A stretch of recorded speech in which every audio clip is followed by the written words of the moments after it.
Bien, en el material que les entregué tenemos un texto bíblico. Está en Esdras 7:10. Primero que todo, vamos a aclarar quién es Esdras. Esdras es un personaje del Antiguo Testamento. Vivió aproximadamente 80 o 100 años antes de Malaquías. Y entre Malaquías y Mateo hay 400 años.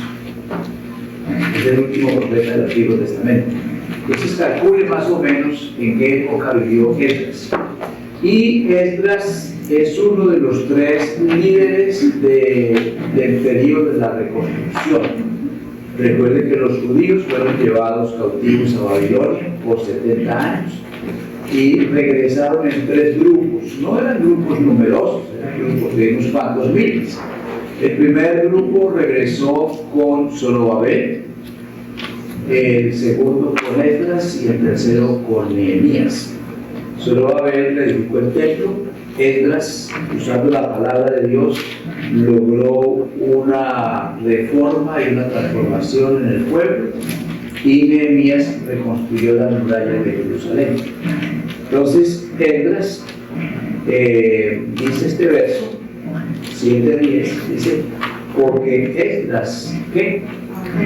Había preparado su corazón para escudriñar la ley del Señor y para cumplirla, a fin de enseñar a Israel los estatutos y los decretos.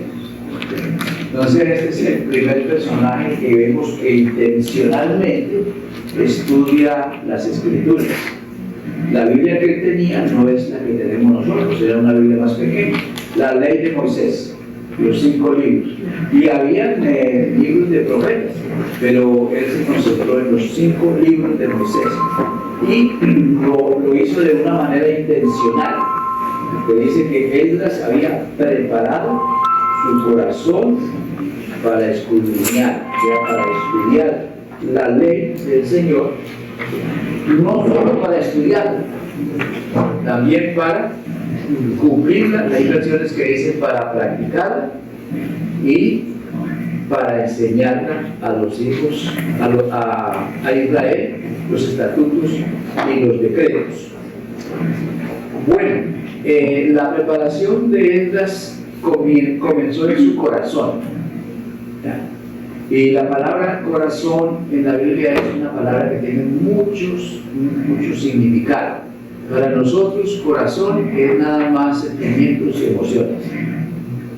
Ustedes pueden oír ahí en la televisión, en las novelas, o cuando la gente habla y alguien tiene un problema que no sabe si se divorcia o no, lo que le dicen es: póngase la mano en el corazón, ¿verdad? Eso es: siga sus emociones. Pero resulta que en el Salmo 119:11 dice el salmista: en mi corazón he guardado tus dichos para no pecar contra ti. Eso quiere decir que el corazón memoriza. Entonces, no solamente el corazón siente, sino que memoriza. Y del corazón salen los malos pensamientos y una cantidad de malas acciones. O sea que el corazón también toma decisiones. El corazón es la imaginación, la memoria, el intelecto, los sentimientos, las emociones. Esdras había preparado su corazón para estudiar la ley y para enseñarla y para cumplirla. Entonces, esto es un asunto de corazón a corazón. La segunda gráfica, tenemos 3 corazones al lado izquierdo. Tengo una gráfica hecha por el doctor Juan Hauche, que diseñó y preparó el seminario de la Biblia Thompson, que ustedes están usando las cadenas de Thompson ahora. Él preparó esta gráfica para ilustrar el rol del maestro del corazón del medio. Entonces, la ley o el principio de los 3 corazones dice que del corazón de Dios al corazón del maestro, y del corazón del maestro al corazón del alumno. Es un asunto de corazón a corazón. Eso quiere decir que el maestro busca el corazón de Dios. Allí está el amor de Dios, están los anhelos de Dios, están los propósitos de Dios. Hay mucho ahí, ¿verdad?, para conocer. Y entonces, cuando el maestro recibe por buscar el corazón de Dios, él tiene un mensaje para compartir. Cuando un maestro, un predicador no tiene un mensaje para compartir, entonces como que se seca y comienza a buscar sermones en la internet o a buscar quien le supla el público porque se siente seco. Pero si está buscando el corazón de Dios constantemente, entonces recibe y tiene algo para dar. Donde dice maestro, usted puede poner Esdras, porque eso fue lo que hizo. Esdras había preparado su corazón para eso, para recibir de Dios y para compartir con el pueblo. Una de las cosas que Esdras hizo fue lo siguiente: preparó un escenario, una stage, una plataforma, y como un púlpito en el medio, y allí puso los rollos de la ley. Y como habían estado 70 años en cautiverio, muchos habían olvidado el hebreo, especialmente los más jovencitos. No hablaban del hebreo bien, los más ancianos sí. Entonces él leía en voz alta y dice que tenía personas que le ponían el sentido a lo que él leía. O sea, lo que hacían era traducir del hebreo al arameo, que era el idioma que habían aprendido allá en Babilonia. Y eso produjo un avivamiento. Pero todo eso viene de que Esdras buscaba el corazón de Dios y entonces discernía qué enseñar, cómo enseñarlo y cómo compartirlo con el pueblo. Él estaba pensando en todo el pueblo, pero usted como maestro piensa en su clase. Tiene que tener su clase de esa manera. Bueno, ahí a la derecha tenemos la palabra corazón, que en el hebreo del Antiguo Testamento se pronuncia lev, así como está escrito ahí, lev. Y ahí está el significado: mente, voluntad, emociones, imaginación, cerebro. Si usted le pregunta a un judío que habla hebreo qué quiere decir lev, le va a decir cerebro, probablemente, porque yo le pregunté a alguien y me dijo cerebro. Pero el diccionario en hebreo, español, dice mente, voluntad, emociones, imaginación, etc. En el Nuevo Testamento el idioma era el griego y la palabra es cardia. De ahí viene cardiólogo, cardiología, cosas del corazón. Y también significa el control central del ser humano. Entonces, ¿cuál es el rol o el papel del maestro? Principalmente, ¿cuál es? Preparar su corazón, buscar, recibir y transferir el mensaje. Eso es. Primero busca y entonces cuando encuentra ya tiene algo para compartir. Gracias. No se olviden de ese punto, ¿ok? Estamos en la segunda gráfica. ¿Alguien me repite a la hermana la segunda gráfica? ¿Se la puede explicar? Por favor. En sus propias palabras. El principio de los tres corazones. ¿Ninguno?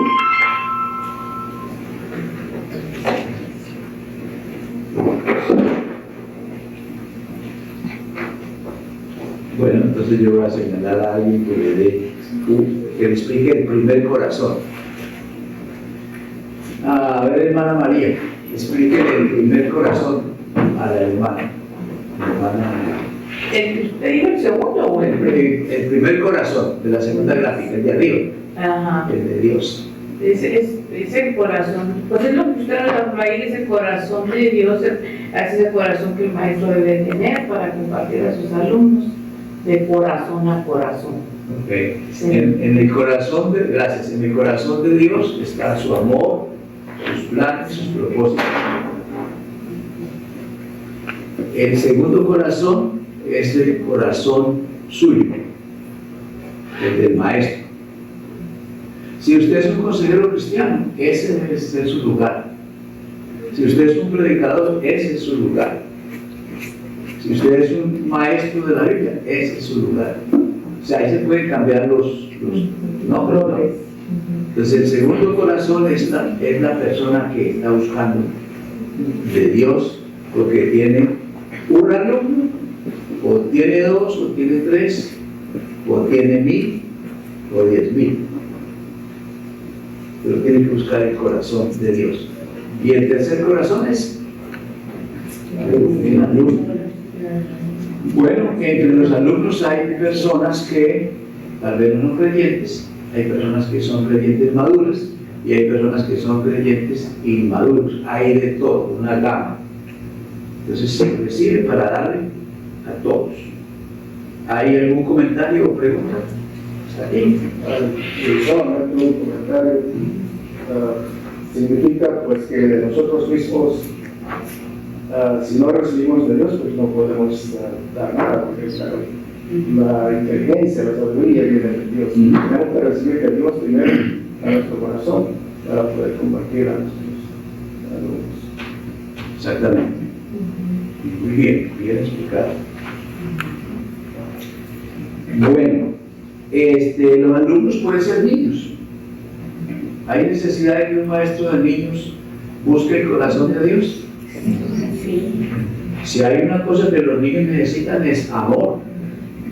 No les das un sermón como a un adulto, pero tienes que transmitirle ternura y amor, porque eso sí lo entienden los niños, lo sienten. Si son niños más grandecitos, entonces puedes explicar más cosas, historias, y así a medida que el alumno es más adulto o más grande, entonces se le puede dar más información. Pero todos los alumnos necesitan amor, y eso se recibe del corazón de Dios. Él nos amó primero a nosotros. Bueno, vamos a pasar a la siguiente página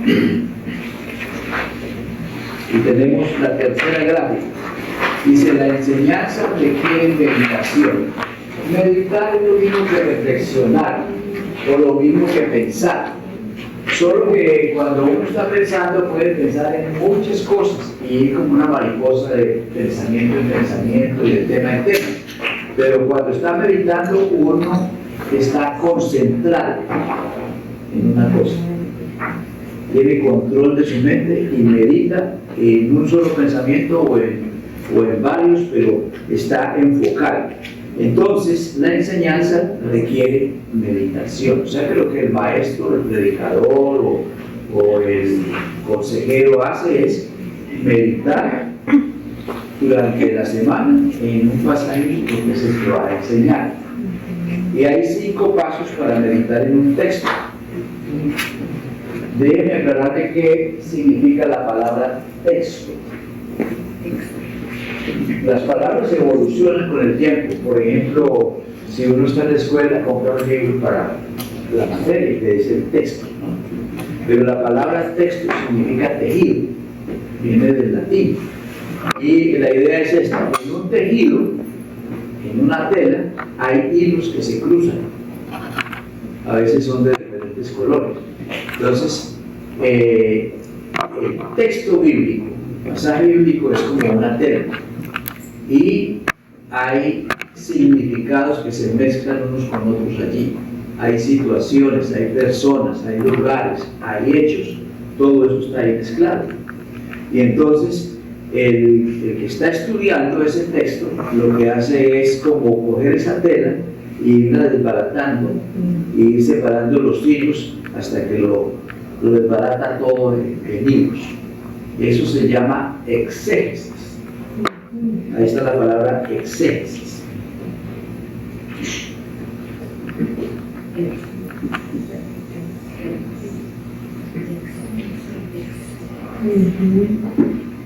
Entonces hay gente que son exégetas. Ese señor es un gran exégeta, porque agarra un pasaje bíblico y lo desmenuza completamente.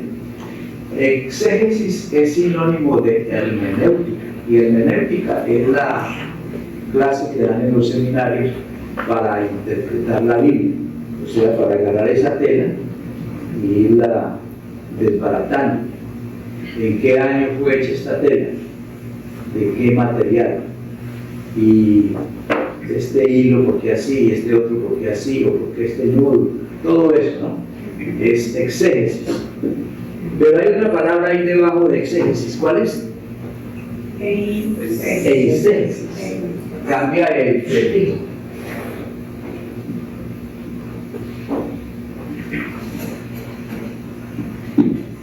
La diferencia está aquí.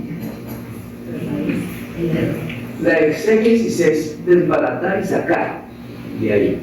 Y la eisegesis es dejar la tela tal como está y ir y leer el texto y buscar que el texto apoye lo que yo pienso y creo. Y eso está mal. Porque es como cuando en el matrimonio el esposo le dice a la esposa, tú dijiste tal cosa.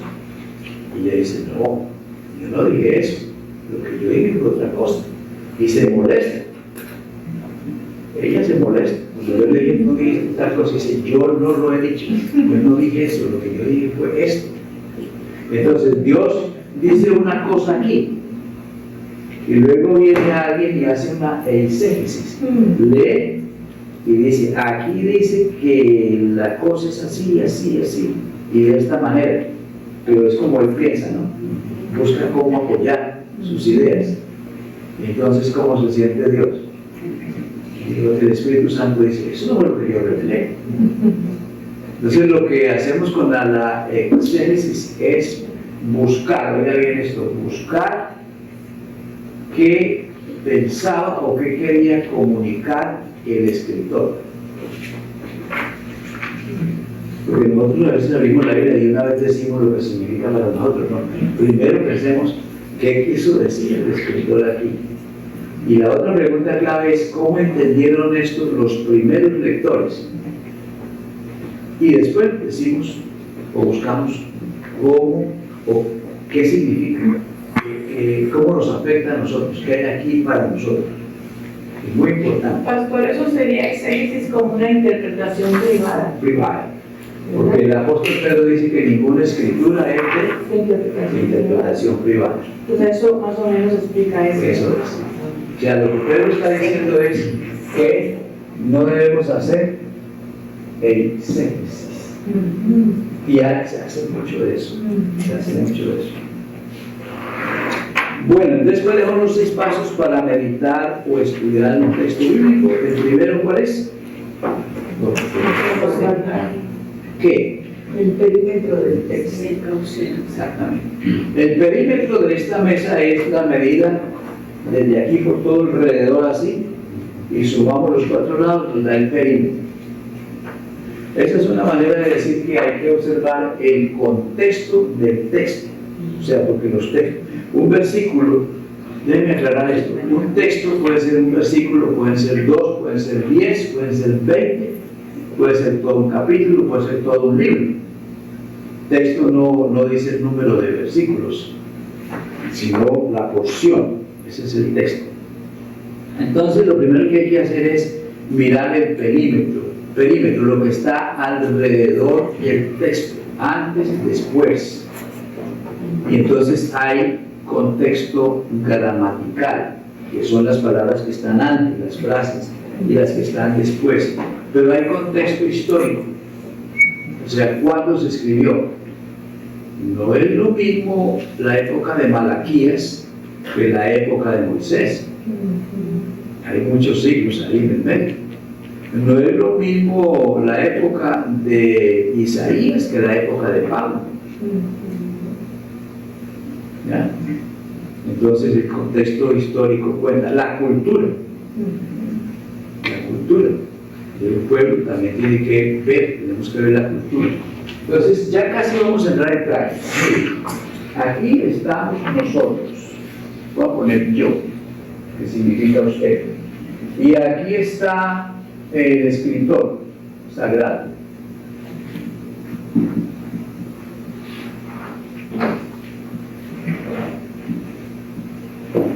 Y esta es la línea del tiempo. Entonces, entre nosotros que estamos en el 2020, 23, y primer siglo, o el tiempo de Cristo aquí, y antes de Cristo por acá. Entonces, entre nosotros y ellos hay barreras, hay valles y montañas. ¿Qué valles y qué montañas? La lengua, el lenguaje. Porque no hablaban español. Y nosotros sí, entonces hay una barrera, porque lo que tenemos es una traducción. No vaya a pensar que la Biblia fue escrita en español. Por favor. También hay barreras culturales.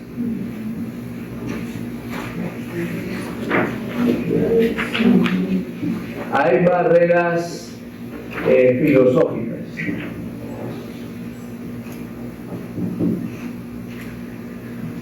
Bueno, toda la familia Barrera está ahí. Muchas barreras. Para no dejar el cuento. Entonces, lo que uno hace cuando está estudiando el texto bíblico aquí, de este tiempo, estamos estudiando un libro del pasado, hermanos.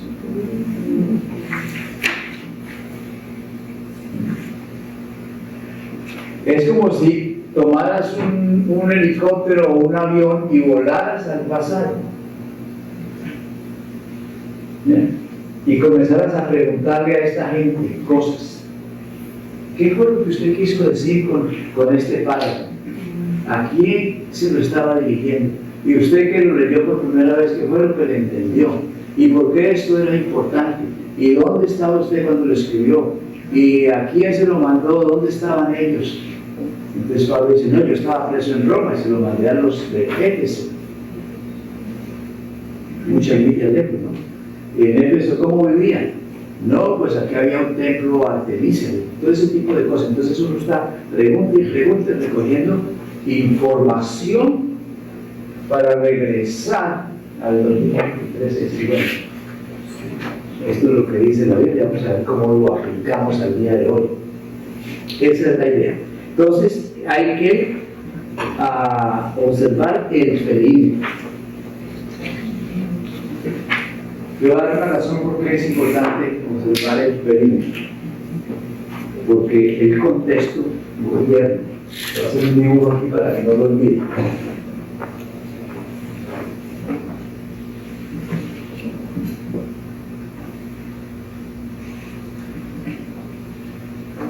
Esta es una corona. Sencilla.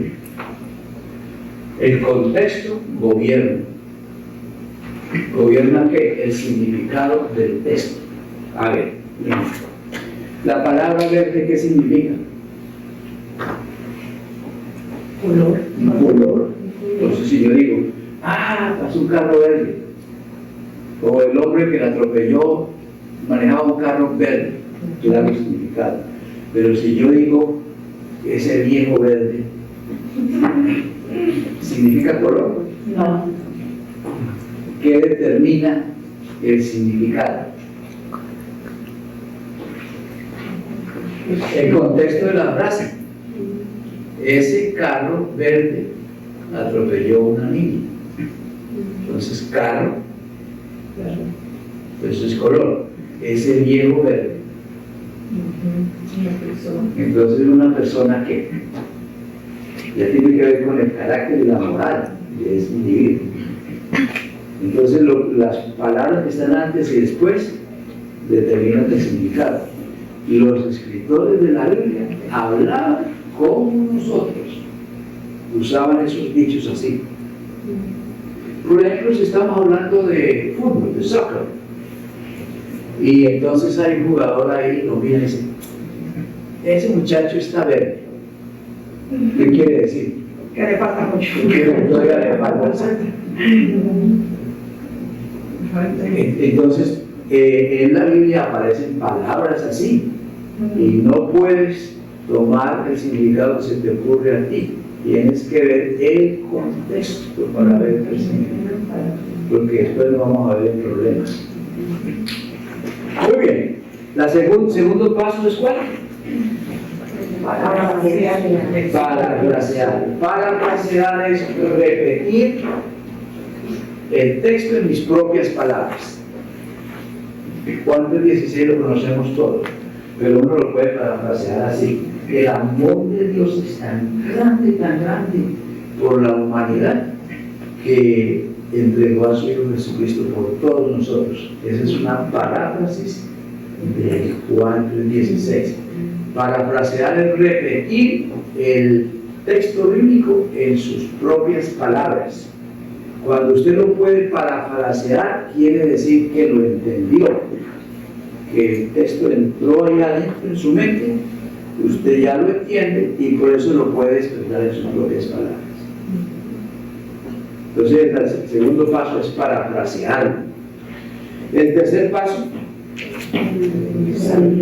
pulverizar el texto. Es una manera de decir, consiste en agarrar el texto palabra por palabra, de tal manera amó Dios al hombre, y palabra por palabra, y analizar cada palabra, qué significa y su lugar en el texto. Eso es pulverizar el texto. Y la cuarta, aplicar el texto. Aplicar el texto es relacionarlo con nuestra vida. ¿Qué tiene que ver esto conmigo? Fíjense que ese es el cuarto paso, el primero. Por lo que hay gente que lee el versículo y dice: si ven, nosotros tenemos que hacer esto y eso.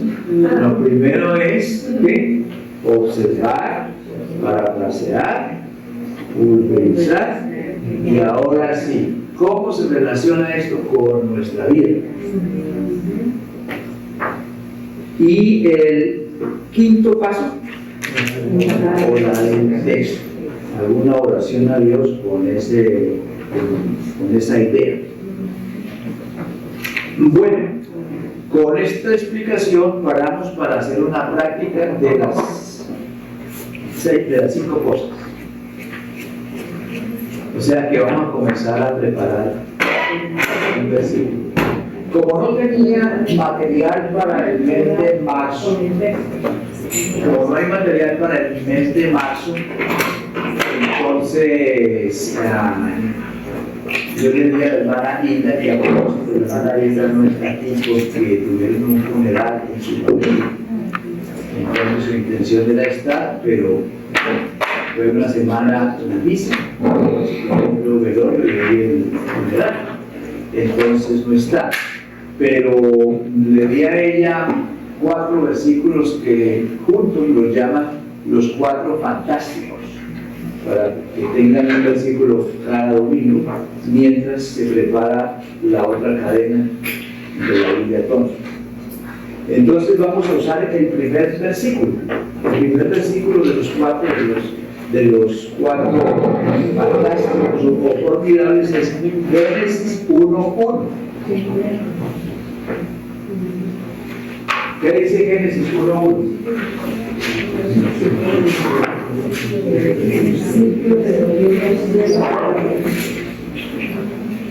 ¿Qué es lo primero que vamos a hacer con ese versículo?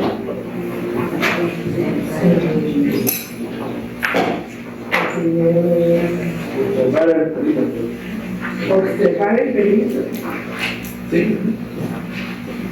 Correcto. Observar el peligro. ¿Qué hay después del versículo de Génesis 1:1? Está el verso 2 que dice: la tierra estaba desordenada, y la tierra estaba desordenada y el Espíritu de Dios se movía por la faz de las aguas, etcétera, etcétera, etcétera. Viene la creación de los animales, de los peces, de las aves, del hombre y la caída del hombre. Ahora, ¿qué hay antes de Génesis 1:1? ¿Ah? Nada. Solo Dios. Sí, ese versículo es especial porque el contexto anterior no es la eternidad. Es la eternidad. Por eso ese versículo es especial. Entonces, hay otra cosa que observar. de ese verso. ¿Quién lo escribió?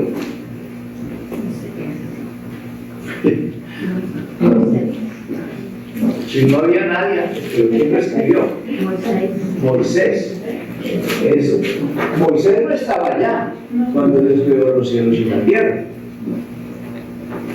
Cuando Moisés vivió, ya las pirámides de Egipto ya estaban ahí y había pasado mucha agua debajo del río, ya había pasado muchas generaciones y muchos siglos. Pero Moisés escribió eso porque él lo aprendió de alguien.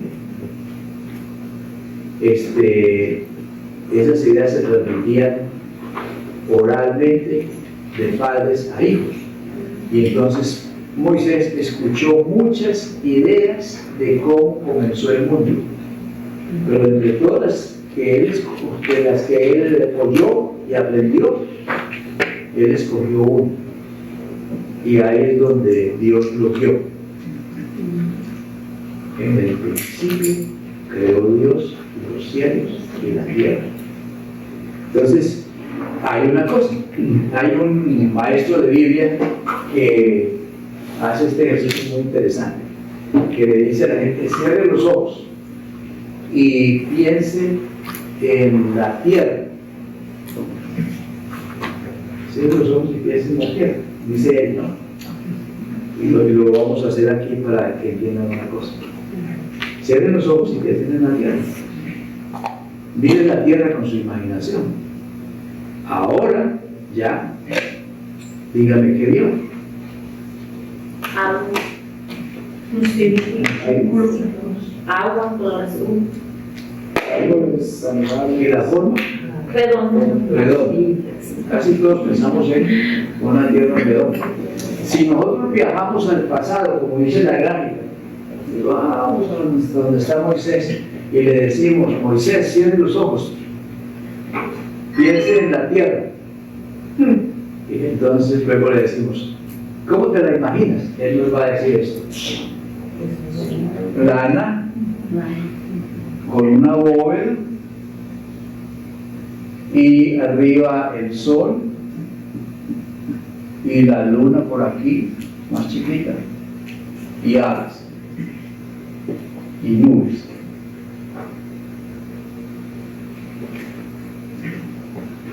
Y el Hades aquí abajo.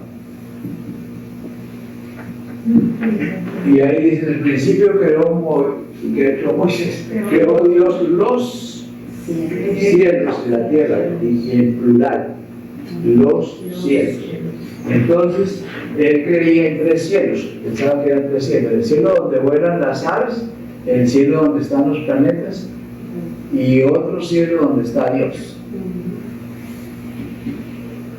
Esto es lo que veía Moisés en su imaginación, porque Moisés no era científico, ni Moisés tenía un telescopio, ni conoció la NASA, ni montó en avión, ni nada de esas cosas. Y cuando nos montamos en un avión, alcanzamos a ver un poco las curvaturas de la Tierra.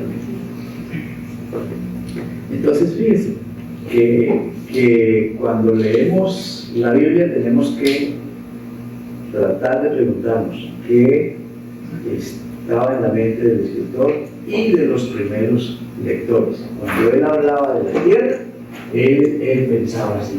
¿Está equivocado Moisés?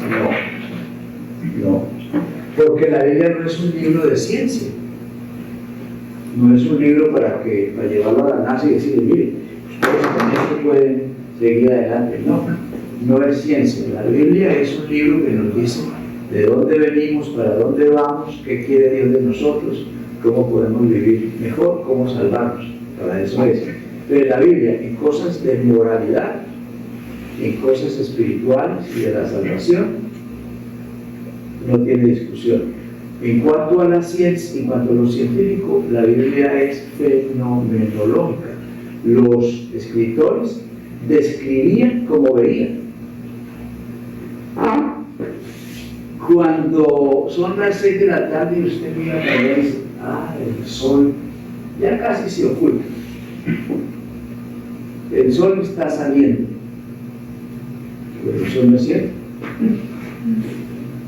Pero hablamos así porque describimos como vemos.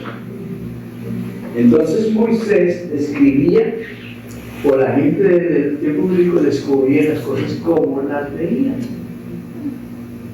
Y nosotros también hacemos a veces lo mismo, ¿no?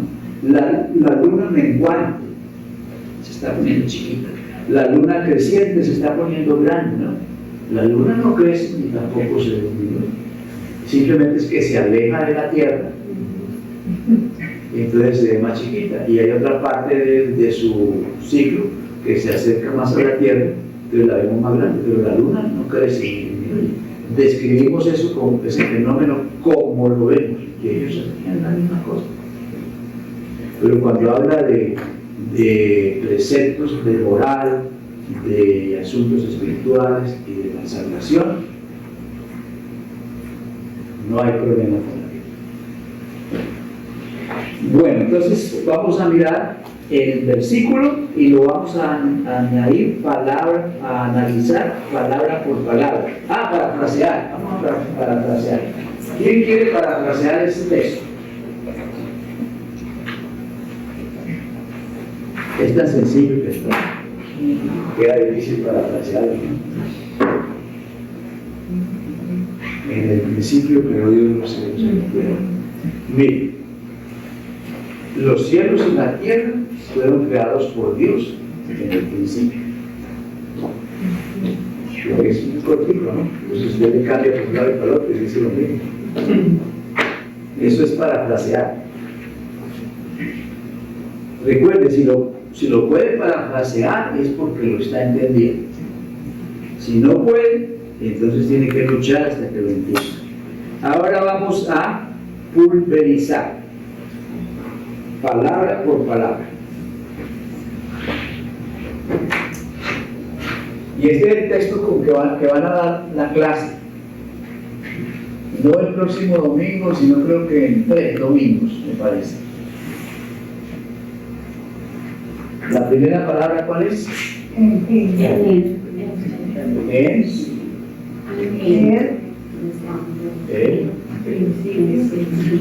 principio creó Dios. ¿Hay puntuación? La letra O creó los cielos y la tierra. Y la tierra. Muy corto. Entonces, pensamos qué significa en. Buenas. Y tomen asiento. Gracias. A ver, ¿qué quiere decir en? Inicio.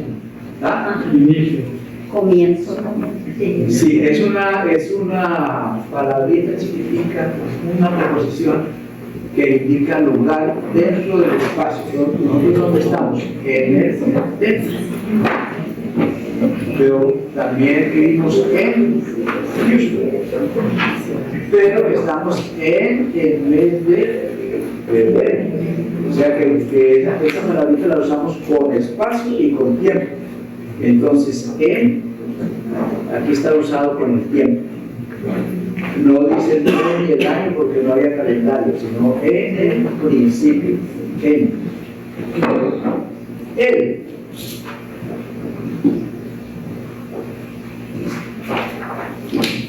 No dice un, sino que él. ¿Cuál es la diferencia entre un y él?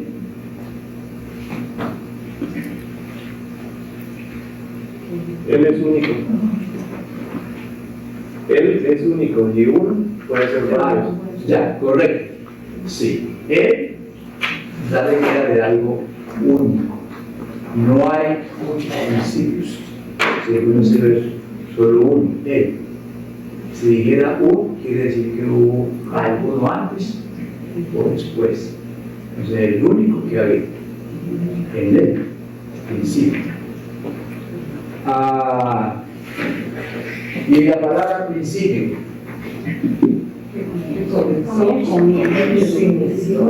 Inicio, comienzo. ¿Qué más le da la idea del principio? Es una palabra que da la idea de tiempo. Tiempo. Entonces, ¿qué comenzó ahí?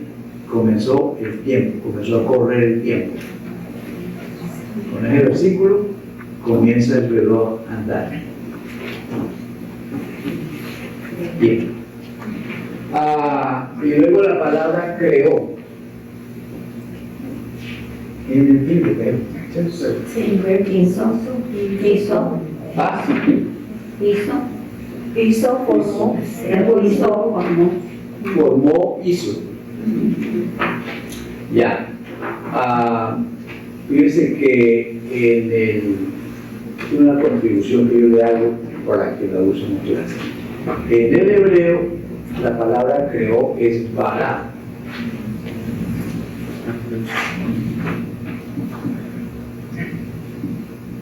Y se usa nada más 2 veces.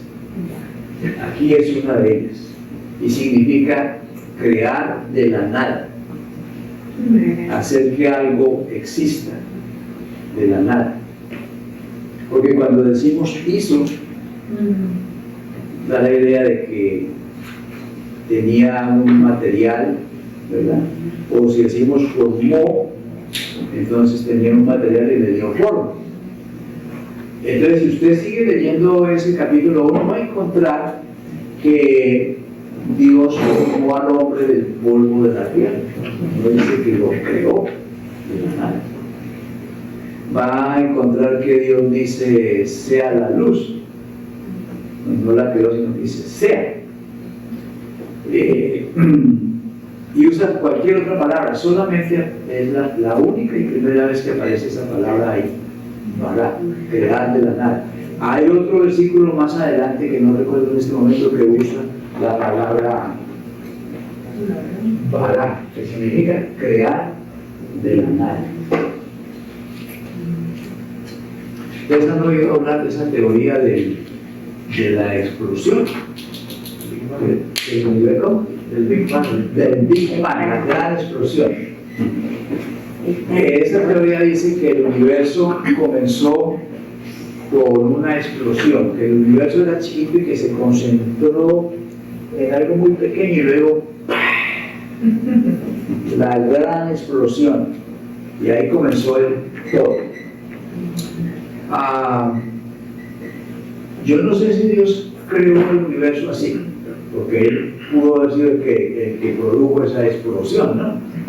Pero dice que ahora mandaron otro telescopio y cada rato salen noticias ahí en la computadora de que ese telescopio vio tal cosa y tal otra, y es un telescopio más moderno que alcanza mucho más. Entonces, con lo que ese telescopio, con lo que han visto con el telescopio, ahora tienen dudas de que el universo comenzó con una explosión. Repito, la ciencia cambia, pero la Biblia, pues ahí está, ahí sigue diciendo, en el principio creó Dios de la nada. Pero ya los científicos, hay algunos que dudan de la gran explosión. Por ahí salió una vez la noticia, ¿cuál explosión? ¿No? ¿Cuál Big Bang? Porque con el telescopio ya vieron cosas que los tienen dudando de esa. Es que se van estopando con tanta perfeccionidad, hermanos, que ellos mismos van a... Y con tanta inmensidad que es el universo, ¿no? Que se queda uno boquiabierto. Entonces seguimos pulverizando. Pulverizar es ir palabra por palabra. Dios. creador, Es el nombre que le damos al Gloria dice creador, entonces yo tengo que hacerle caso. ¿Creador de casa? Salvador, ¿Qué dijo hermano David? El yo soy, ¿Cómo? el yo soy, el yo soy. El yo soy.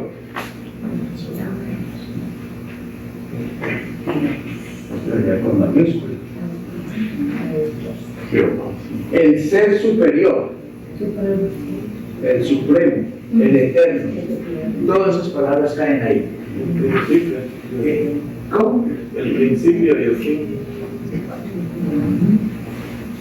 el alfa y la omega, el principio y el fin. Hay tantas palabras, ¿verdad?, para eso.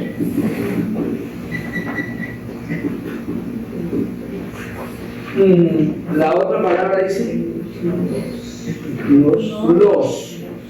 ¿Qué es los? Plural. Y es definido. Los cielos, no dijo unos cielos, sino los cielos. Y cielos, en plural. No dice 4 o 6, pero Está en plural, porque, repito, la cosmología bíblica habla de 3 cielos, donde están las aves y las nubes, donde está la luna, las estrellas, y donde está Dios. El apóstol Pablo habló del tercer cielo, ¿verdad? Sí, que es donde está Dios. Sí, entonces él también como que tenía eso del tercer cielo. Él pensaba así, en 3 cielos. Se imaginaba como una bóveda entre el cielo de las aves y luego como una bóveda y luego el sol recorriendo por encima de la bóveda y la luna y las estrellas, dando la vuelta alrededor de la Tierra, porque pensaban que la Tierra era el centro del universo. Pero cuando Galileo inventó el telescopio y comenzó a mirar y a hacer otro mejor telescopio, volver a mirar y así, se dio cuenta que no, que la Tierra no era el centro de todo, sino que la Tierra estaba dando vueltas alrededor del Sol. Entonces, como dicen, las cosas no son como parecen. sistema solar. Pero eso no quiere decir que Dios no la creó. El hecho de que el Sol no esté dando la vuelta alrededor de la Tierra, sino la Tierra alrededor del Sol, no quiere decir que Dios no lo creó. Quiere decir que estábamos equivocados. Los cielos y la tierra. La es artículo definido, no dice una tierra, sino la única que hay. Y no han encontrado un planeta igual a la Tierra. Cuando encuentran un planeta que tiene un poquito de agua, hacen un escándalo, ¿no? Que allá puede haber vida y comienzan a exagerar. Pero un planeta como la Tierra, no. Examinen bien la Tierra para que vean, es un planeta calculado, tiene ingeniería. La distancia de la Tierra al Sol es bien calculada. Si se acerca, nos morimos. Si se aleja, nos morimos de frío. El invierno, el verano, tiene varios movimientos de la Tierra circulares alrededor de su propio eje. Rotación, traslación y una inclinación así. Verano aquí, perdón, invierno, verano aquí, invierno acá, y luego hacia así. Entonces, invierno aquí, verano acá, de inclinación. Y también tiene un movimiento de bamboleo, como un tronco, también hace eso. Tiene como 4 o 5 movimientos. Y eso está calculado. Entonces, También poner cierta cantidad de agua. 3 cuartas partes de agua, pues esto es una fórmula, ¿no? Tanta agua y tanta tierra. ¿Y cuánta agua en las nubes? ¿Y cuánta agua en el mar y en los ríos? Porque si la ponen todas en un solo lugar, entonces se vuelve un lío, ¿no? Y tanta agua congelada, porque también en los polos hay agua congelada. Entonces estamos hablando de un planeta calculado, a eso le echamos matemáticas. Y bastante. Los cielos y la tierra. Bueno, ahí queda entonces, esa es la manera de ir pulverizando el texto. Usted puede en un cuaderno hacer eso y ir poniendo sus ideas después de cada palabra, pero déjenme decirle en la práctica qué pasa. Si yo estoy pulverizando un texto, yo no le dedico tiempo a estas palabras. Y es una unión, ¿no? Y yo le dedico más tiempo a las otras palabras. porque pues cada vez que uno encuentre él, se va a poner a mirar el diccionario a ver qué es él, ¿no? Porque ya sabemos qué es, ¿no? Entonces, trabaje con las otras palabras para ir un poco más rápido. Bueno, después de pulverizar, podemos hacer algunas observaciones. Mire, aquí podemos observar lo siguiente.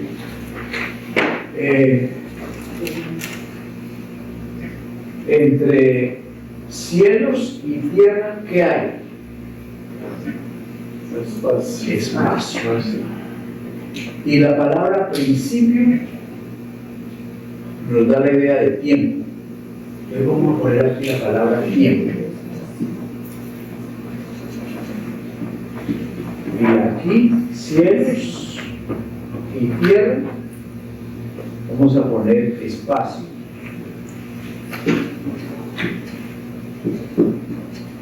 Y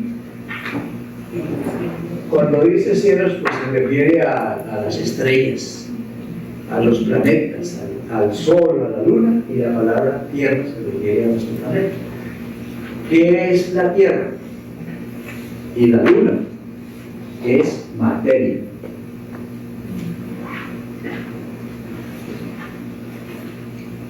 La tierra es materia.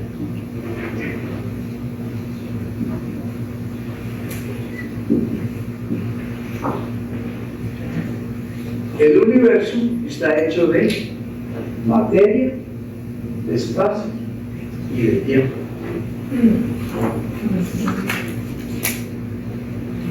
Ahí está, claro. Bueno, cuando ya hemos hecho esto, ¿cómo hace usted para dar la clase? Vamos a la siguiente página. Para comenzar a abordar su clase.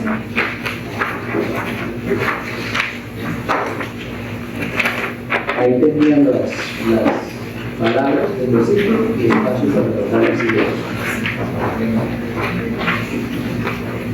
Si usted observa el versículo,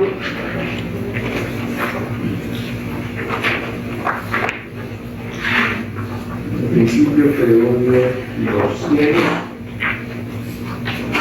y la tierra.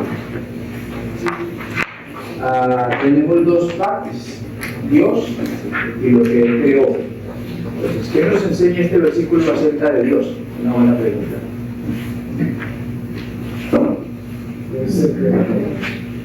¿Qué es el creador? Además de eso, ¿qué? Puede ser algo. ¿Cómo? Puede ser algo creador, sí, es que eso es porque es de Bará, ¿no? De la palabra física, de lo que se refiere. Entonces es poderoso, creador, poderoso. Y en el principio, entonces, él estaba antes desde el principio. Entonces, ¿qué es? Existe, siempre existido. Eterno. Es eterno. Es preexistente a la creación. Entonces, ¿qué nos enseña este versículo acerca de Dios?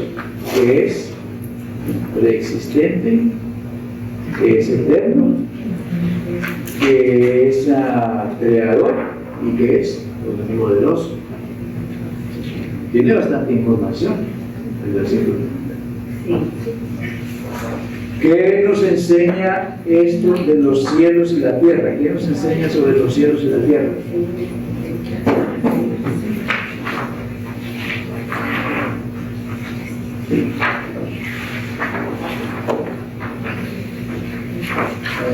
El cielo, pues, está seguro que se animal. Y cuando hablamos de la tierra, pues, del espacio no sabemos mucho porque solo podemos ir a lo lejos, la luna, el sol, y no tenemos mucha información. En la raza tiene más información. Pero cuando hablamos de la tierra, no solamente de la tierra, sino de todo lo que Dios hizo en la tierra. Animales, aves, plantas, nosotros mismos somos cultura de Dios. Ok, entonces vamos a decir que la tierra, ¿qué? La creación. la tierra tiene un origen, porque hay gente que piensa que no, que siempre, que el universo siempre ha estado ahí, o sea que la materia es Dios, siempre ha estado ahí la materia, que la materia es Dios, el universo es Dios, pero la Biblia dice que la tierra tiene un origen, los cielos y la tierra tienen un origen, un comienzo. También nos dice que la tierra fue creada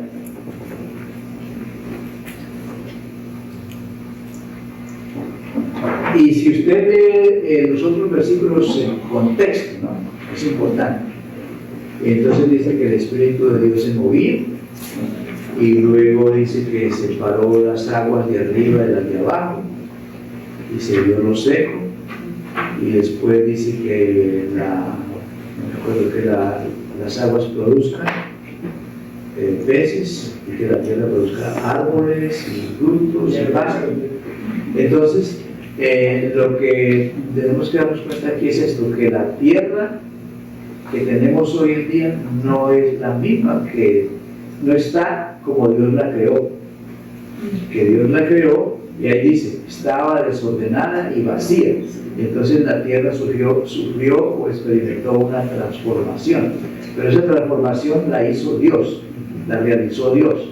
De ahí en adelante no uso la palabra para, sino que está como dándole forma, como organizando, como haciendo cosas con lo que ya existía. Por eso decimos que está todo, como ordenando cada cosa. ordenando todo. Entonces la tierra no está en las condiciones que originalmente fue creada. Está más bonita, aunque la estamos dejando más fea. Los que enseñan jóvenes de pronto pueden encontrarse con objeciones, o sea, que no fue así. Y eso es porque esta palabra es muy importante, cosmología. Cosmología, la palabra cosmos significa mundo. Entonces, hay diferentes cosmologías. Por ejemplo, el ateísmo es una cosmología. Una cosmología es como un pueblo o una persona ve la realidad. Entonces el ateo ve la realidad y dice, no hay Dios, esto no fue creado, yo no lo veo por ninguna parte, esto siempre ha sido así. Eso es como él lo ve.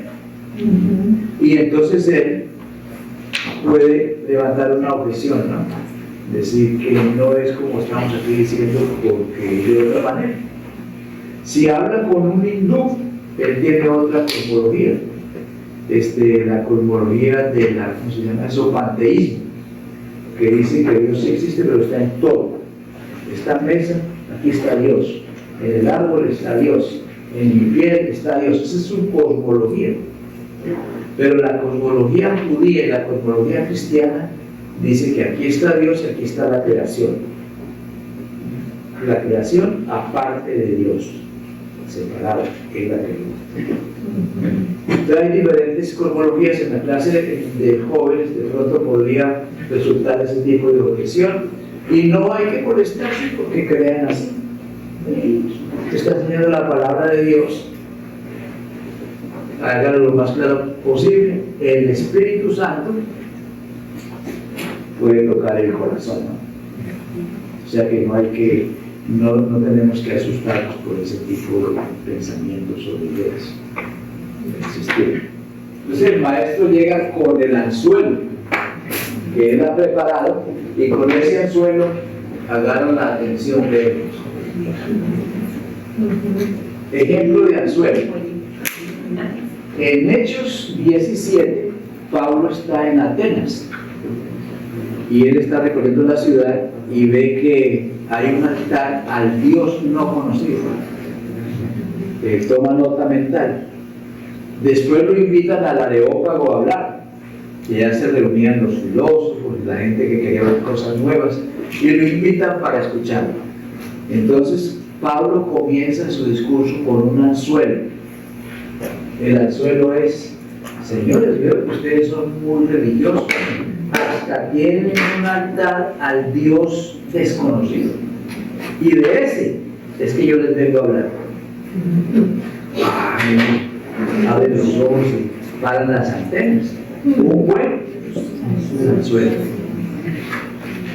Entonces un maestro comienza la clase con un anzuelo.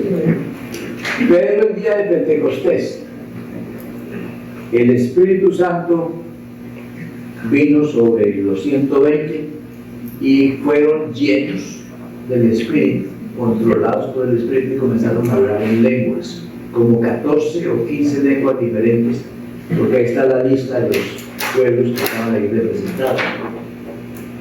Y comienzan a decir que esta gente está borracha. Eso no había ocurrido antes. Entonces ahí en Jerusalén dicen: no, esta gente se emborrachó anoche y miren cómo están de locos. Esa es la explicación que da. Entonces Pedro se sube a un lugar un poquito alto y dice: señores y señoras, un momento, estos que ustedes ven aquí no están borrachos, es temprano, son como las 9 de la mañana. Y lo que pasa es esto y esto y esto. Entonces el anzuelo fue en las lenguas.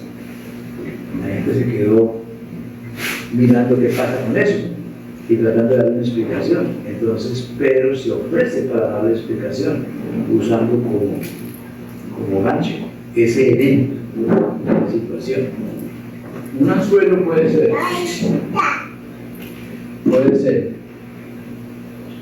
una cosa que usted muestra.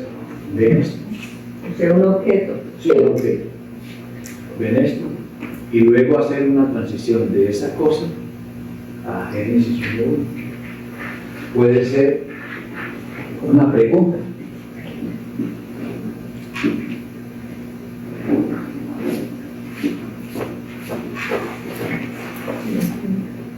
Las preguntas son buenos anzuelos, pero si uno tiene algo mejor, úselo. Si no tiene algo, pues recurra a una pregunta, porque las preguntas sirven para eso.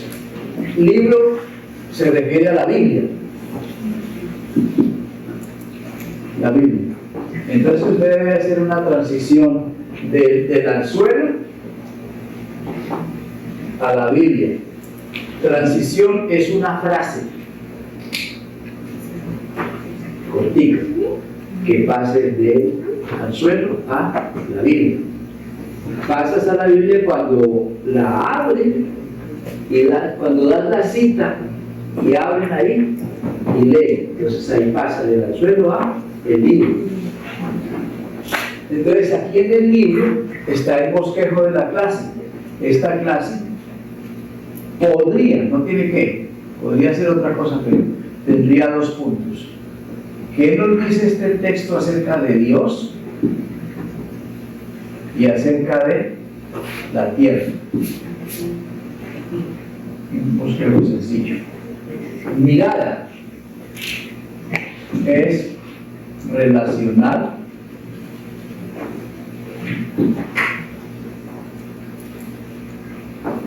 con nuestras vidas.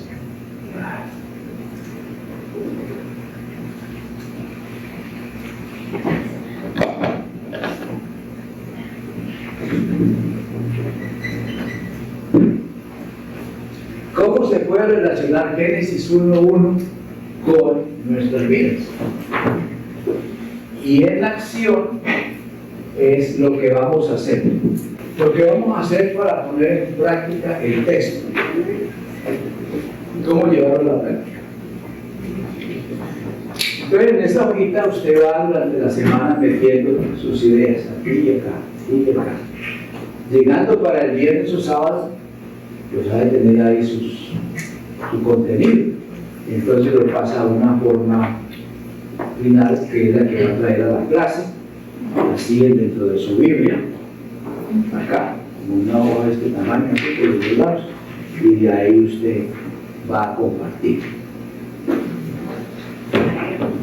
Aquí usted puede usar preguntas.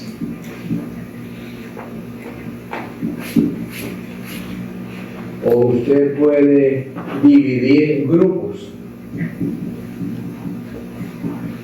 Por ejemplo, si son 6 alumnos, 3 y 3, ustedes van a estudiar esta pregunta, me van a dar la respuesta y ustedes también 5 minutos.